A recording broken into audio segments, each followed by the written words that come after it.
మనం అగ్రస్థానంలోకి తీసుకుపోయేవాళ్ళం. అందులో కొన్ని తప్పులు నావి ఉన్నాయి. మీరు కూడా ఎక్కడికక్కడ ఓకే వేరే వాళ్ళు వస్తే ఏదో ఉద్ధరిస్తారనుకుంటారు. మళ్ళీ ఇదంతా కూడా చూస్తే వైకుంఠపాళి వారి పైకి ఎక్కడం, కిందన పడడం, మళ్ళా నేను పైకి తీసుకెళ్ళడం, ఇది ఒక అలవాటుగా మారిపోయింది. ఈరోజు గుజరాత్ ఉంది, 20 సంవత్సరాలుగా ఒకే ప్రభుత్వం ఉంది. మోడీ గారు సీఎంగా ఉన్నారు. ఆయన కంటే ముందు కూడా గవర్నమెంట్ ఉంది. మళ్ళా ఆయన సీఎం కొనసాగాడు. ఇప్పుడు ఆయన పీఎం అయ్యాడు. ఆ రాష్ట్రంలో బీజేపీ గవర్నమెంటే ఉంది. దానివల్ల లాభం ఏంటని మీరు ఒక్కసారి ఆలోచిస్తే, ఎప్పుడైతే కంటిన్యూగా ఒక ప్రభుత్వం ఉంటే పనులు కూడా స్థిరత్వంగా జరుగుతాయి. దానివల్ల అభివృద్ధి కూడా సుస్థిరంగా ఉంటుంది. ఈ విషయం మనందరం గుర్తుపెట్టుకోవాల్సిన అవసరం ఉంది.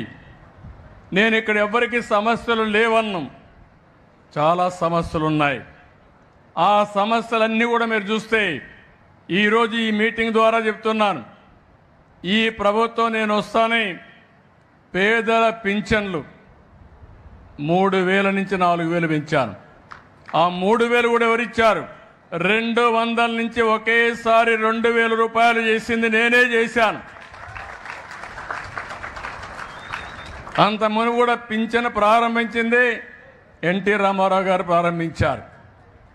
ఈరోజు 4,000 రూపాయలు పింఛను చేసి పింఛను ఏప్రిల్ నుంచి ఇస్తానని, ఏప్రిల్ నెల నుంచే మీకు పింఛను ఇచ్చిన ఏకైక ప్రభుత్వం ఈ ప్రభుత్వం. మీకు ఒక్కరికే కాదు, ఇప్పుడే ఇక్కడ దివ్యాంగులు ఉన్నారు. 3,000 నుంచి 6,000 పెంచాను. 500 నుంచి 3,000 చేసింది నేనే చేశాను. ఇప్పుడు 3,000 నుంచి 6,000 చేశాను. ఇప్పుడే ఇంకో పక్క ఎవరైతే కిడ్నీ పేషెంట్లు కానీ ఇలాంటి వాళ్ళు ఉంటే వాళ్ళకి 10,000 ఇచ్చాం.